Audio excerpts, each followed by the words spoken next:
Hey guys, here are a few things I do when deciding whether to buy a stock or not, okay?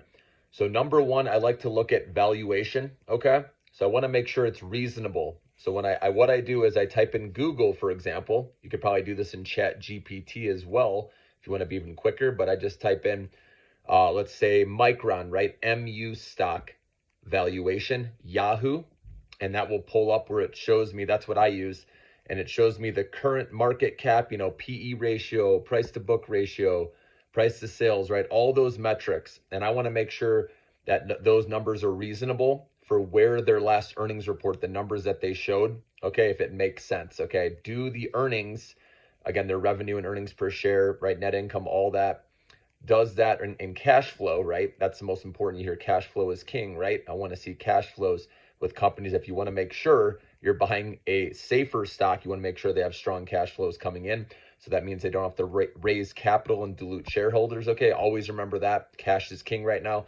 So I want to make sure their earnings were good enough to support their valuation. Okay, so that's the number one thing. Then I want to ask myself, especially since I'm in the AI sector, I like picking AI stocks. I ask myself, does Amazon or Meta or Google, any of these big companies, Microsoft, Nvidia, can they encroach on this company's turf?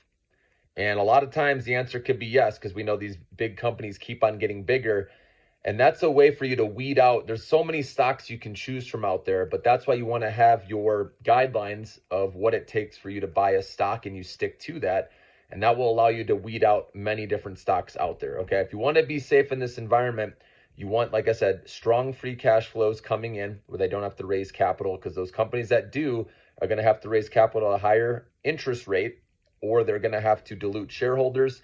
So you don't have to worry about, these companies running out of cash if they have cash flows coming in positive. Okay. So look at that number one if you want to have number one safe picks. And then, you can still find companies, that have positive free cash flow that still have a lot of upside. Okay.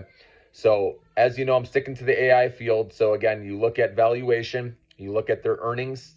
Did the numbers beat and raise? That's most important. Did they raise on their guidance for next quarter? Also, if you can look at the conference call, right? There's an earnings call transcript that you can read through that shows what management is saying. You can pick up some good information reading those, okay, if you want to be very thorough, okay, about what stock you pick, all right? So look at that.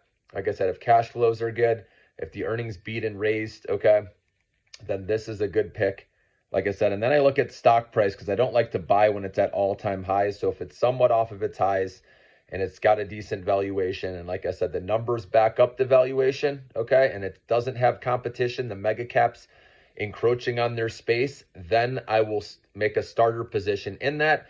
And then again, dollar cost average over time. That's the best way to do it if you're a long-term investor, and over time you'll have a good cost basis. Hope that helps you guys. Have a great day.